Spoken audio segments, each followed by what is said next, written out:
Hello, hello. Bl'Art here with World of Illusion's Brothers Spiritus. Oh boy, we're bringing a team of Yang, Core, and Vayne. Before we get too deep into it, be sure to hit that like button, hit the subscribe button if you haven't already, ring that notification bell, leave a comment down below, and do not try this at home. I'm a trained professional. I've been licensed and certified to do something as goofy as running Vayne in a break-immune fight, and I can take no responsibility for any harm that may incur if you try to repeat this in the comfort and safety of your own living room. So why the hell am I doing this? Well, the reason, first and foremost, is because I like Vayne. Well, I enjoy Vayne. I wanted to show him off. Wasn't super interested in Tifa, so I skipped her, and I needed someone with a decent FR to bring here. Someone in this case ended up being Core. Full disclosure, we ended up not touching Vayne's FR during this because, as you noticed, this fight is break immune, and Vayne, with his FR without breaks, is kind of sad. That's okay, though. He actually has some other good positive qualities we're going to be bringing to bear in this fight. First and foremost of these, of course, is his free turns. He gets many free turns, and he is paired with these two fine gentlemen, Core and Yang, who love when their allies take free turns. So his damage per turn is actually going to be kind of insane, which is great because this fight has a very tight damage per turn requirement. 50 turns and like a zillion D health. But between all the different attacks, it's like something like 7 HP dumps per action, and he's taking those 3 free actions or 2 free actions on top of his regular one. So like, that's 1 turn, 3 actions times like 7. It's like 21 HP attacks per turn. That's a lot. I mean, it comes in cadences, and obviously his allies act too. But that's kind of the math behind why this is going to work. I will say, speaking of cadence, I actually straight up lifted the rhythm of this fight, the strategy that I ended up employing from Black Nero, Black Cloud. His run of Yuri, which I have linked up in the corner there in the tags or whatever. So if you haven't seen that, go check that out, because it's pretty darn sweet. It's a great Yuri showcase. That's it. We're not here to talk about Yuri.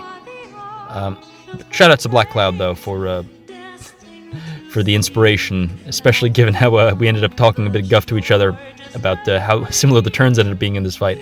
Anyway, we got Yang doing his cool LD. God, Yang is so good.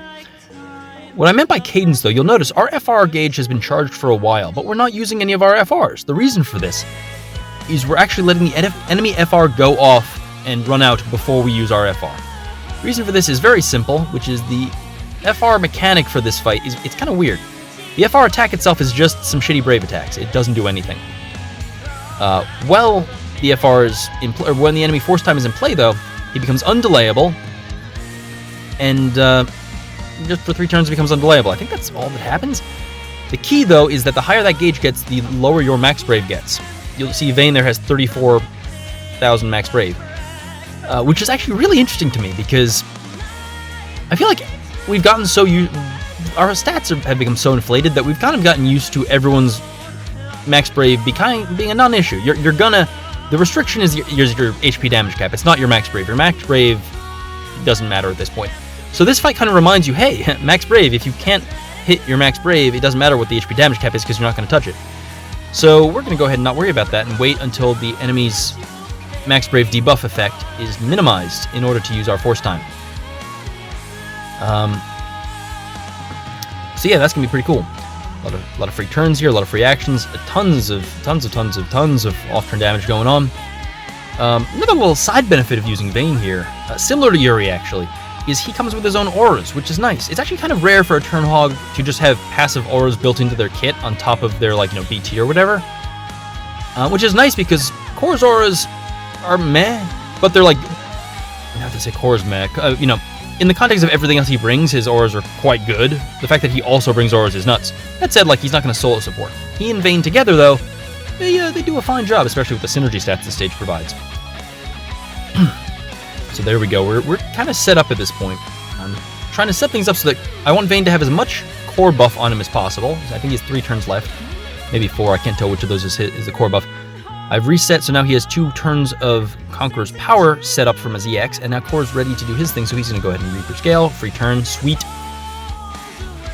And we're going to go ahead and, AA of course, and use that Saz LD call. The reason we're doing that, A, it extends buffs, that's pretty cool. B, it provides significant damage boosts via crit, which we could use since the enemy's unbreakable. And of course the Brave Steel effect, which is, I mean, it's nice to have. Actually, it helps especially given, you know, the context of Core's FR. So now, I'm going to go ahead and take some off-turn damage. Actually, kind of cool bonus. We got a little Young counteraction there, so we got a little double dip. And Vane's now going to... This is actually a slight misplay on my part. I'll just say that right quick. I should have, for turn like 9 or so, used the Sid Rain's Call so that this attack, so that Vane would have launched one additional launch during force time. You see what I'm saying? Unfortunately, I just kind of autopiloted and was like, okay, we use Rains right before we use the burst, which is not the way to do it when you're playing with force. You want to use the call 2 turns before the the burst, so that your pre-burst unless you're like, you know, I guess taking a free turn after. You see what I'm saying though? You want to weave that free Rains launch into the force time, not after it. I didn't do that here. Nice benefit. Core and Young both refill themselves with their Brave, I mean, because of how the mechanics work. So that's great. We don't have to like get Kai's Call in here or anything, which is handy. Feels good to use this burst music again. You'll notice that we save, of course, Godslaughter for last. Or no, we're using Godslaughter second here, actually. It's kind of weird. In order to give him 3 stacks of Conqueror's Power so that we can then use his LD to extend it to 5 stacks. Rationale being, I figured, you know, his LD already hits for like 1,000,000 damage. And on top of that, this means now he has a zillion D free turns stacked for the next time he gets to go. So that's pretty cool, right? Part of the problem there was that I forgot that his EX doesn't actually grant you Conqueror's Power. Well, it's when it's in its plus form, which it was, because just the way the timing worked out, he went into burst with a 1 stack of the Conqueror's Power for 1 turn of it. Anyway, enemy recharge their force gauge, which is the thing they do, and now has to be crit permanently, which is why we have Saw's Call. We also have the Ketchi Call for later in the fight. You'll see that. Another Black Mirror. Well, technically it's an Alpha now, Alfie innovation, but I want to get credit where credit's due. I got it from watching Black Cloud. Not to say the whole run is stolen from there, but it was a heavy inspiration, and I'm going to give credit where credit's due. I'm not going to be stealing runs out there and not crediting the original author, so to speak. This was a long fight, I will say. This fight is actually sped up triple speed, which you might have noticed. I figured you didn't want to watch Vane's skill 2 play out that many times. Excuse me. Young can only kick so many times before you get bored, so triple speed. Yeah, and I know this video is out a little bit later than I had planned. For one thing, this fight was kind of kicking my ass, and for another, it's actually been very busy around my part. Not to spoil things, but Mrs. Bl'Art and I have been paying close attention to the housing markets, is all I'm going to say, and to our own personal situation. That's all I'm going to put out there. But, yeah, anywho. What are we doing now? What we're doing now is we're waiting at this last turn of force. Of course, getting a bunch of free turns. Why the heck not? Toying with this, actually. We're going to go ahead and use Force of Will here, because we specifically, the way we're timing this, we don't want Vane to get too many free turns, because we want to preserve the core buff on him, ideally. Excuse me. Adios, Saw's Call. It was nice having you while you lasted. And, alright, we're almost there. We're just kind of trying to set up for our second force time. Relying on the generic crit buff that Saw's Call drops on your party to make sure Young is critting to keep that aura in check. If you didn't know, every crit you deal raises this invisible aura count by 3, maxing out at 10. Kind of like Lufenia Orb, sort of. Goes up by 3 for crits, down by 1 on every action, and if it hits 0, the boss will automatically hit someone with a guaranteed 3-turn paralyze hit, which is just kind of... You don't want to have to deal with that. I do really like that animation. I forget who... I want to say it was Gabilan who said that it would have been cool if Core actually used more of Gilgamesh's weapons, and I agree. But it was still a cool theory, and I just liked Gilgamesh standing in the background like, yeah, no, I'm helping you. Nice. Anywho, into the second force time. We're getting into the real tense part of the fight here, because once you get him to 30%, your calls are locked out, you can't use calls, and you have 30 turns to get him to 10% HP, otherwise he kills you. Not really an issue given that it's a 50-turn fight, but hey, it's another piece of the puzzle, I guess. That crit aura is still there as well. Then you'll notice, of course, his max brave has not gone, he has a brave floor of like 20% of his max brave or something. Luckily, he usually just brave attacks unless he can kill a dude. His all attack is an HP attack, so if you don't heal up between these all attacks and then his next turn, he may just swat you and kill you. But other than that, it's not like he has dangerous attacks outside of just the fact that he passively is at 20,000 Brave at all times. Yang is really handy because his counters help shave the guy down so that you don't have to worry about like random bullshit. Here's a little trick here. The buffed brothers now deals a buttload of damage in force time. So you ideally want to drop the brothers summon on that last turn with the maximum bonus. Unfortunately, because of the shield mechanic, we're not going to be able to take as much advantage of that as we'd like, but it's okay. We use the Ketchi call here because a key piece of this HP shield that we need to race down now, that's the last mechanic if you didn't know about it.